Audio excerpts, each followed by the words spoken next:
আসসালামু আলাইকুম। আপনারা সবাই জানতে চান আন্তর্জাতিক বিষয়গুলি কিভাবে পড়ব। তো আমি কিভাবে পড়ছি এবং কোন জিনিসগুলো খুব বেশি গুরুত্বপূর্ণ, কোন টপিকগুলো বাদ দিয়ে পড়ছি। আন্তর্জাতিক বিষয়গুলি থেকে নম্বর তোলা খুব সহজ যদি একটু গুছিয়ে পড়া যায়। আর কোন জিনিসগুলো পড়বেন সেটা যদি বুঝতে পারেন তাহলেই হলো। বিসিএস প্রিলিমিনারি ২০০ নম্বরের পরীক্ষাটা হয়। এর মধ্যে একটা বিষয় অন্তর্ভুক্ত সেটা হচ্ছে আন্তর্জাতিক বিষয়গুলি আর সেখান থেকে ২০ নম্বরের কোয়েশ্চেন করা হয়। আর আপনি যদি একটু বুঝে পড়েন তাহলে এখান থেকে খুব সহজেই নম্বর তুলতে পারবেন। আগে তো আমার কাছেও এটা খুব কঠিন লাগতো। কিন্তু এখন আর সেটা লাগে না। কারণ আমি আমার পড়াটাকে কমিয়ে ফেলেছি এবং প্রস্তুতি গুছিয়ে নিয়েছি। আর হ্যাঁ, একটা কথা সেটা হচ্ছে ভিডিওর স্বার্থে এই ভিডিওটি একটু লম্বা হয়ে গেছে। তাই আ আরো কিছু গুরুত্বপূর্ণ টপিক আলোচনা করেছি। তাই অনুরোধ থাকবে এই ভিডিওটি আ না টেনে পুরোটা দেখার। যদি কেউ এই ভিডিওটি পুরোটা দেখে, আমি আশা করছি তার প্রস্তুতি অনেকটা গোছানো এবং কম পড়ার ভিতরে সীমাবদ্ধ থাকবে ইনশাআল্লাহ। তো এই ভিডিওতে আমি লাস্টের দিকে আ মানে আন্তর্জাতিক বিষয়গুলির ম্যাপ সম্পর্কে আলোচনা করেছি, আরো কিছু গুরুত্বপূর্ণ টপিক সম্পর্কে আলোচনা করেছি। তাই লাস্ট পর্যন্ত দেখবেন। আসলে আমি এই ভিডিওটাকে ২ টা ভাগে ভাগ করে বানাতে চেয়েছিলাম। কিন্তু রোজার কারণে ক্লান্ত হয়ে যাই। যার কারণে ভিডিও মেক করা একটু কঠিন। তাই আমি আ আবার ভাবলাম না, যদি একটা ভিডিওতেই সম্পূর্ণ গাইডলাইন দেওয়া যেতে পারে, আর এই ভিডিওটাই যদি কেউ কষ্ট করে পুরোটা দেখে, তাহলে তার জন্যই ভালো ২ টা ভিডিও দেখতে হবে না। প্লাস হচ্ছে একটা ভিডিওতেই আন্তর্জাতিক বিষয়গুলি সম্পর্কে পুরো একটা গাইডলাইন, গুছানো একটা প্রস্তুতি তিনি পাবেন আশা করি। কিছু জিনিস আপনার কাছে অবশ্যই থাকতে হবে। সে জিনিসগুলো হচ্ছে ১ সেট বই আর নিউজ পেপার, পত্রিকা আরকি, প্রতিদিনের পত্রিকা আর হচ্ছে মানচিত্র। এই ৩ টা জিনিস আপনার কাছে অবশ্যই থাকতে হবে। তাহলে আন্তর্জাতিক বিষয়গুলি সম্পর্কে পূর্ণাঙ্গ একটা প্রস্তুতি আপনি নিতে পারবেন। পরিপূর্ণ একটা প্রস্তুতি আপনার হয়ে যাবে। তো আমার কাছে এই মুহূর্তে জর্জ এমপি3 র একটা বই রয়েছে, আন্তর্জাতিক বিষয়গুলির ২য় খণ্ড, মানে সাধারণ বিজ্ঞানের। আর রয়েছে আমার কোচিং থেকে দেওয়া এই লেকচার শিট। এই লেকচার শিট প্লাস হচ্ছে এই আন্তর্জাতিক বিষয়গুলির যে জর্জ এমপি3 র বইটা, এই ২ টা মিলিয়েই আমি এখন আমার পড়াটা শুরু করব। আর মানচিত্র তো রয়েছেই, আর প্রতিদিনের পত্রিকা। এই ৩ টাই এখন আমার কাছে রয়েছে। আর এগুলো পড়া হয়ে গেলে হয়তোবা আমি পরে একটা ডাইজেস্ট বা অন্য কোনো বই আসলে সেই বইগুলো কিনবো। কিন্তু ১ম অবস্থায় আমি এই বইগুলো থেকেই পড়বো। আর পড়ার আগে সবথেকে বড় কথা, পুরো বইটা আমি একদমই পড়বো না। পুরো বইটার সূচিপত্রে যত কিছু আছে আমি যদি এগুলো ধরে, ধরে পড়তে যাই তাহলে এটা একটা বোকামি হবে। আর এটা করা কখনোই উচিত হবে না। এখন আপনাকে বুঝতে হবে যে এই বইটা থেকে আপনি কোন জিনিসগুলো পড়বেন, কোন জিনিসগুলো পড়বেন না, কোনগুলো বাদ দিবেন। তো এটাই কিন্তু সবথেকে বড় আ টেকনিক আমি বলব পড়া শুরু করার আগে। আর কোন জিনিসগুলো আপনি আগে পড়া শুরু করবেন। আ তো আমি ১ম অবস্থাতেই এই যে বিশ্বের যে সাম্প্রতিক বিষয়গুলো আর চলমান ঘটনা প্রবাহগুলো রয়েছে, আমি এই বিষয়গুলো বাদ দিয়েছি। কারণ বিশ্বের সাম্প্রতিক ও চলমান ঘটনা প্রবাহগুলো কিন্তু আপনার এই বই থেকে পড়ার এখন সাম্প্রতিক, আপনি যখন পরীক্ষা দিবেন তখন কিন্তু এই বিষয়গুলো আপনার সাম্প্রতিক থাকবে না। তখন কিন্তু এগুলো পুরাতন হয়ে যাবে, সাম্প্রতিক একদমই থাকবে না। এর জন্য এই বই থেকে পড়ার দরকার নেই। এই টপিকটুকু একদম আপনার জন্য যে সংবাদপত্র বা কারেন্ট অ্যাফেয়ার্স রয়েছে সেখান থেকেই যদি আপনি পড়েন এটা কমপ্লিট হয়ে যাবে। তো এটা এই বই থেকে একদমই পড়ার দরকার নেই। আপনাকে যেটা করতে হবে, এই বই থেকে যেমন রয়েছে যে আ আন্তর্জাতিক নিরাপত্তা ও আন্তঃরাষ্ট্রীয় ক্ষমতা সম্পর্কে পড়তে হবে।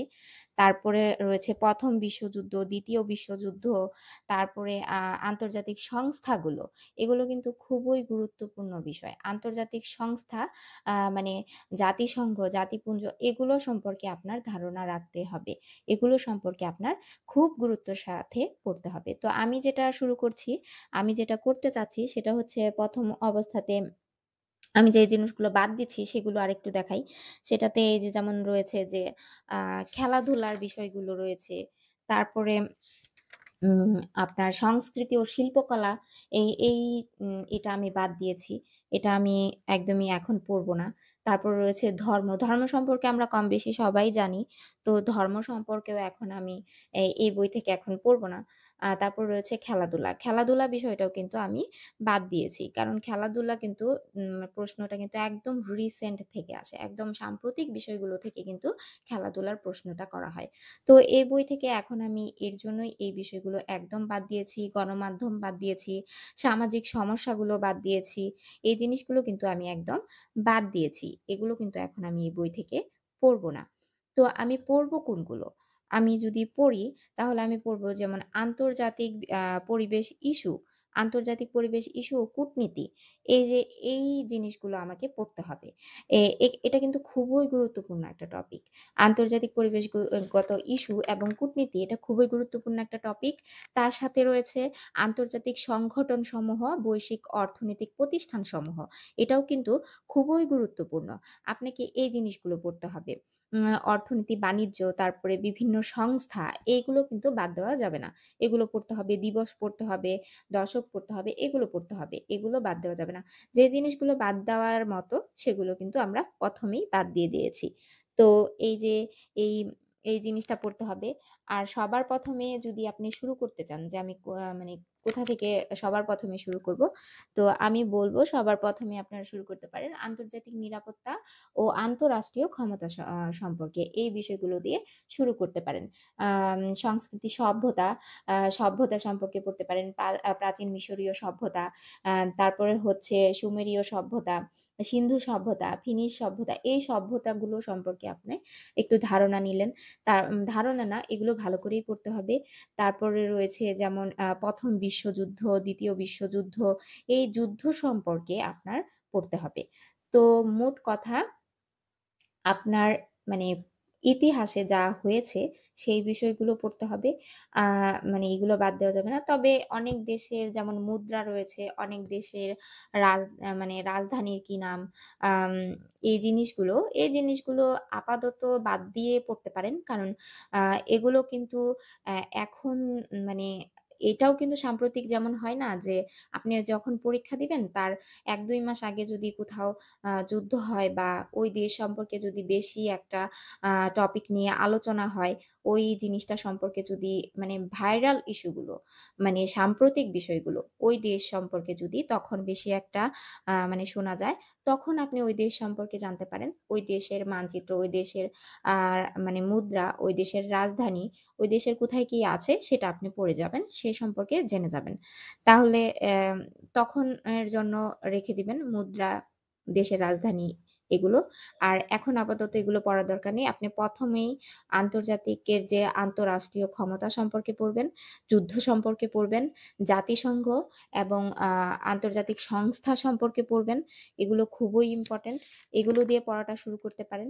আ এগুলো পড়ার পর এগুলো যখন আপনি সম্পূর্ণ পড়ে ফেলবেন, তখন কিন্তু আপনার মোটামুটি আন্তর্জাতিক বিষয়গুলি থেকে অর্ধেক পড়া হয়ে যাবে এবং মোটামুটি আপনার ধারণা হয়ে যাবে। তো আমি বলব আরেকটা জিনিস সেটা হচ্ছে আমার কোচিং থেকে দেওয়া লেকচার শিটটা, সেখানে যে টপিকগুলো আমি আমার বই থেকে বাদ দিলাম, সেগুলো বাদ দিয়ে যেই বিষয়গুলো বেশি গুরুত্বপূর্ণ সেগুলোকে মানে একটা লেকচার শিটে কেমন গুছানো থাকে নোট করার মতো। তো ওইটাই এই সূচিপত্রে দেওয়া। তো এটা যদি আপনারা কেউ চান তাহলে আমি এই সূচিপত্রটা আ আমার কমিউনিটি পোস্টে পোস্ট করে দিব। আপনারা যদি চান তাহলে আমাকে কমেন্টে জানাবেন আমি এই সূচিপত্রের ছবি উঠিয়ে আমার কমিউনিটি পোস্টে পোস্ট করে দেব। তাহলে কিন্তু ওই সূচিপত্র ধরেও মানে আপনারা লেকচার ১ দিনে কোনটা পড়বেন, ২ দিনে কোনটা পড়বেন এমনভাবে কিন্তু রুটিনের মতো জিনিসটা তো আপনারা কিন্তু পড়তে পারেন। তো এখানে যেমন রয়েছে লেকচার শিট অনেক সুন্দর করে দেওয়া। যেমন রয়েছে বিশ্ব পরিচিতি, বিশ্ব সভ্যতা, এশিয়া মহাদেশ। লেকচার ২ এ রয়েছে এশিয়া ভিন্ন অন্যান্য মহাদেশ, ইউরোপ, উত্তর আমেরিকা, দক্ষিণ আমেরিকা, আফ্রিকা, অস্ট্রেলিয়া, অ্যান্টার্কটিকা এই যে মহাদেশ সম্পর্কে, এই মহাদেশ গুলো সম্পর্কে আবার ধারণা নিতে হলে আপনাকে অবশ্যই ম্যাপ সম্পর্কে বুঝতে হবে। তো ম্যাপের কথাগুলোও আসছি, ম্যাপ সম্পর্কেও বলব। তাই আমি ১ম এই বলেছি যে ভিডিওটি পুরোটা দেখার অনুরোধ থাকবে। আর বিভিন্ন ভৌগোলিক উপনাম, বিখ্যাত অবস্থান, সীমারেখা আলোচিত আম ও মানে অপারেশন সমূহ। তারপর রয়েছে ইতিহাসের গুরুত্বপূর্ণ যুদ্ধসমূহ, বিপ্লব, স্নায়ুযুদ্ধ, আন্তর্জাতিক সনদ ও কনভেনশন, আন্তর্জাতিক পরিবেশ সংক্রান্ত ইস্যু, চুক্তি, দিবস। তারপরে রয়েছে যেমন জাতিসংঘ প্রতিষ্ঠার উদ্যোগ, জাতিসংঘের অর্থ সংস্থা, অঙ্গ সংস্থাসমূহ, জাতিসংঘের বিশেষায়িত সংস্থা। এই যে এই বিষয়গুলো এই লেকচার শিটে সুন্দর করে দেওয়া রয়েছে। মানে যে টপিকগুলো আপনাকে বাদ দিয়ে পড়তে হবে সেগুলোই। যেগুলো পড়লে বেশি গুরুত্বপূর্ণ, যে টপিকগুলো বেশি গুরুত্বপূর্ণ সেগুলোই কিন্তু এখানে লেকচার শিট হিসেবে লেকচারে বিভিন্ন তথ্য দেওয়া রয়েছে। আর এটা কিন্তু মানে স্যারদের অনেক দিনের বিশ্লেষণের একটা মানে গবেষণা বিশ্লেষণ করেই কিন্তু একটা ফলাফল এই লেকচার শিটে তারা তুলে ধরেছেন। তো আমি এখান থেকে পড়বো আর ওই বইটা থেকে পড়বো, ২ টা মিলিয়েই পড়বো। আ তো যাই হোক, আরেকটা বিষয় আপনাদেরকে পড়তে হবে সেটা হচ্ছে নিউজপেপার। নিউজপেপার পড়ারও কিন্তু কিছু নিয়ম রয়েছে। আসলে পুরোটা নিউজপেপার পড়ে সময় নষ্ট করার কোনো মানে হয় না। তো আপনারা যদি চান যে নিউজপেপার কিভাবে পড়তে হবে সে সম্পর্কে আমি একটা ভিডিও মেক করে আপনাদেরকে দিব। যদি চান তাহলে আমাকে কমেন্টে জানাতে পারেন। আর হচ্ছে নিউজপেপার পড়ার জন্য আপনাকে নিউজপেপারের যে আন্তর্জাতিক মানে তথ্যগুলো থাকবে, সেই তথ্যগুলো পড়ে যেটা আপনার কাছে গুরুত্বপূর্ণ মনে হবে, সেটা একটা খাতা রাখবেন। সেই খাতাতে লিখে রাখবেন এবং সেটার নিচে লিখে রাখবেন যে কোন পত্রিকা থেকে আপনি এই তথ্যটা পেয়েছেন। তো ওই পত্রিকার নাম সহ, সেই তথ্য সহ আপনার খাতায় লিখে রাখবেন। এটা কিন্তু আপনি পরীক্ষায় মানে রিটেনেও বা মানে যখন লিখিত পরীক্ষা আসবে তখন কিন্তু তথ্য হিসেবে রেফারেন্স হিসেবে দিতে পারবেন। তো এরকমভাবে একটা নিউজপেপারের খাতা তৈরি করবেন। এখন আসি মানচিত্রের বিষয়ে। আন্তর্জাতিক বিষয়গুলি যদি আপনি খুব ভালোভাবে বুঝতে চান তাহলে পৃথিবীর মানচিত্র সম্পর্কে আপনাকে সুস্পষ্ট ধারণা রাখতে হবে। শুধু ওয়ার্ল্ড ম্যাপ নয়, নিজের দেশের ম্যাপ সম্পর্কেও আপনাকে জানতে হবে। আর এই ২ টা ম্যাপই আপনার কালেকশনে রাখতে হবে। তাহলে আপনার কাছে অনেক সহজ হয়ে যাবে আন্তর্জাতিক বিষয়গুলি।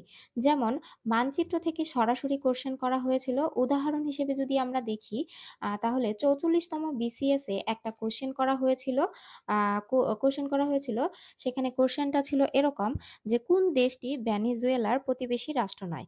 কোন দেশটি ভেনেজুয়েলার প্রতিবেশী রাষ্ট্র নয়? অপশন এ তে ছিল গায়ানা, বি তে ছিল ব্রাজিল, সি তে বলিভিয়া এবং ডি তে ছিল কলম্বিয়া।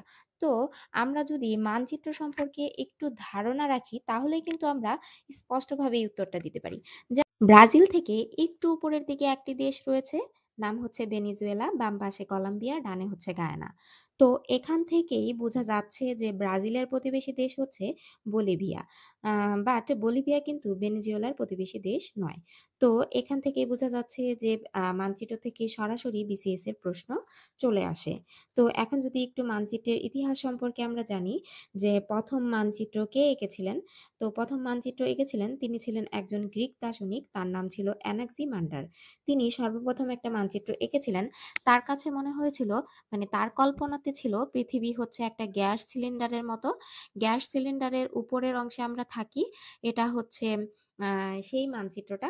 মানে তার মানচিত্রে তিনি শুধুমাত্র দেখিয়েছেন যে একদিকে ছিল ইউরোপ, লিবিয়া, আরেক পাশে রয়েছে এশিয়া। মাঝখানে রয়েছে ভূমধ্যসাগর, এদিকে হচ্ছে ব্ল্যাক সি।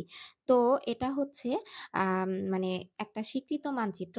এরপরে যাকে পৃথিবীর ১ম ভূগোলবিদ বলা হয়, তিনি হচ্ছেন ভূগোলবিদ টলেমি। তিনি একটা মানচিত্র এঁকেছিলেন জাস্ট অ্যাক্সিডেন্টালি। এটা বলার কারণ হচ্ছে তিনি মানচিত্র আঁকতে চাননি। তিনি গবেষণা করতেন মানুষের রাশি নিয়ে। তো রাশির বৈচিত্র্যতা অথবা হাজার, হাজার মানুষ হতে কার রাশি কেমন তার বিবেচনা করার জন্যই তিনি একটা মানচিত্র এঁকেছিলেন। এটা গেল মানচিত্রের ইতিহাস। এখন যদি মানচিত্রের বেসিক জিনিস নিয়ে আলোচনা করতে যাই তাহলে ভিডিওটা আরো লম্বা হয়ে যাবে। তারপর আমি শর্টকাটে বলার চেষ্টা করছি। মানচিত্রের ডানের দিকে মানে মানচিত্রের উপরের আ দিকটা হচ্ছে উত্তর দিক, নিচের দিকটা হচ্ছে দক্ষিণ। আর আমরা যদি উত্তর দিক মুখ করে দাঁড়াই তাহলে ডান পাশটা হচ্ছে পূর্ব এবং বাম পাশটা হচ্ছে পশ্চিম দিক। এভাবে আমরা মানচিত্রটা চিহ্নিত করতে পারবো। এখন যদি মানচিত্রের দিকে খেয়াল করি তাহলে আমরা দেখব ২ ধরনের লাইন টানা আছে। একটা শোয়ানো লাইন এবং একটা দাঁড়ানো। দাঁড়ানো লাইনকে বলে দ্রাঘিমা রেখা এবং শোয়ানো লাইনটাকে বলে অক্ষরেখা। তো যদি আমরা মানচিত্র সম্পর্কে বলতে চাই, তো এভাবে বলে আসলে মানচিত্র সম্পর্কে শেষ করা সম্ভব না। তো আজকের মতো বিদায় নিচ্ছি। সবাই ভালো থাকবেন, সুস্থ থাকবেন। আর পড়তে থাকবেন। ধৈর্য হারা হবেন না একদমই। আল্লাহ হাফেজ।